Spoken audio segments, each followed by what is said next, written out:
U idućih mjesec dana javni gradski prijevoz u Varaždinu trebao bi napokon biti uređen. Nakon niza sastanaka, zahtjeva grada i brojnih građana da se utvrde točni redovi vožnje, linije prometovanja i riješena gomilani problemi s koncesionarom javnog gradskog prijevoza tvrtkom Varaždin bus, danas su u gradskoj vijećnici zajednički sastanak održali predstavnici grada, koncesionara i načelnici okolnih općina koje su zainteresirane da mali busevi voze i njihove mještane.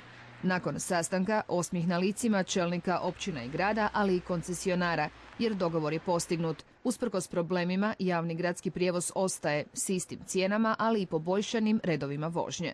Apsolutno, gradski javni prijevoz ostaje u Varaždinu, ostaju linije koje će se nešto modernizirati, popravit ćemo stajališta, urediti vozne redove.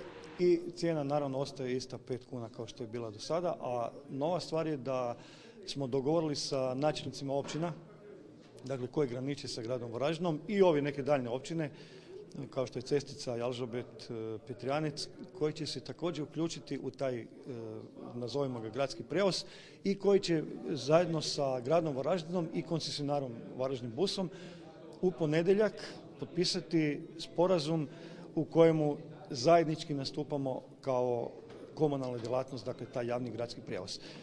S tim sporazumom smo ojačali poziciju općina i grada u odnosu na postojeće stanje gdje su bile neke zabrane od strane inspekcijskih službi. Smatramo da nikakvih razloga nema da se te gradske linije ne uspostave sa tim općinama. Građani su u proteklih mjesec dana mogli primijetiti da su i neke gradske linije ukinute. Nezadovoljni obraćali su se i upravi grada, ali i medijima, a najvećim dijelom bili su to umirovljenici, koji su upravo zahvaljujući javnom gradskom prijevozu donedavno mogli relativno brzo dolaziti do željenih lokacija na području grada. Nakon ukidanja ovih linija prije mjesec dana strahoviti pritisak je bio ljudi koji su koristili male buseke, odnosno Varaždin bus, u odnosu na autobusni promet koji nije redovito obnašal te svoje linije i normalno da stanovnici tih općina nisu nikako mogli doći do grada. Nakon inspekcije koja je zabranila prometovanje tih linija, odnosno Varaždin busa, dogovorili smo sa gradom kojim imamo koncesiju da grad napravi jedan ugovor o udruživanju svih tih rubnih, odnosno od tih graničnih općina sa gradom Varaždinom koji bi onda skupa obnašali te prijevoze unutar općina i grada. Upravo zbog nerentabilnosti u Varaždin busu prije mjesec dana smanjili su broj gradskih linija sa 6 na 4, spojivši neke linije, što je donijelo novu pomutnju među korisnicima javnog gradskog prijevoza. U dogovoru sa gradom ćemo se dogovoriti da ove linije koje smo sad zbog rentabilnosti nismo mogli obnašati. Evo samo da vam kažem jedan podatak da je linija 1 u popodnevnim satima imala promet 20 kuna. To je bilo nerentabilno i mi smo te linije probali svesti na spajanje linija 1 i 2 da bi došli do neke crte rentabilnosti. Međutim, još uvijek je u odnosu na ovu subvenciju i na ove promete nije dovoljno da bi se mogle te linije obnašati i u onim vremenima koji smo bili dogovorili sa gradom. Zahtjev grada na današnjem sastanku bio je jasan, što prije urediti red vožnje i linija, kao i krenuti u sve poslove koji bi trebali doprinijeti poboljšanju projekta i javnog gradskog prijevoza.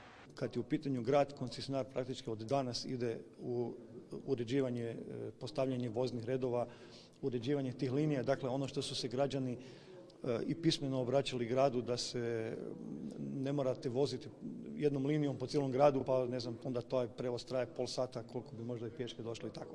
Dakle, od današnjeg dana koncesionar ide, kad je grad u pitanju, uređivanje tih stvari. Dogovoreno je i kako će se projekt Varaždinskog javnog gradskog prijevoza proširiti i na okolne općine Beretinec, Gornji Kneginec, Sračinec, Sveti Ilija, Trnovec, Vidovec, Jalžabet, Cesticu i Petrijanec. Svaka će od tih općina s koncesionarom dogovoriti red vožnje i cijenu karte, dok će Varaždinci koji će se voziti busevima i dalje plaćati cijenu vozne karte od 5 kuna. Za sada se neće mijenjati niti iznos dotacije koju grad daje koncesionaru, a iznosi 42.000 kuna mjesečno. Mi imamo u planu, ako to dogovorimo, mi imamo dogovorenu investiciju za nabavku novih buseka i zapošljavanja i dodatnih vozača i mi probat ćemo češće i sa više i proširiti gradski prijevoz, tako da budemo u svim tih. Ja sam snimao malo da ćemo svaki kvart, odnosno svaki dio grada probat ćemo pokriti sa malim busekom. Koncesionar obećaje kako će novitetima u javnom gradskom prijevozu biti pokrivene sve četvrti u Varaždinu, te kako će na stajalištima i na glavnom okretištu, ali i u medijima objaviti redove vožnje, a sve u cilju da građani što više koriste javni gradski prijevoz. Uzme li se u obzir cijena parkiranja u gradu, nedostatak parkirnih mjesta, ali istovremeno i potreba manjeg zagađivanja okoliša, javni gradski prijevoz i u velikim metropolama i u manjim gradovima pokazao se kao dobar model rješenja i za manje troškove u odnosu na individualan prijevoz, ali i za povećanje brige o zaštiti okoliša, prvenstveno zraka.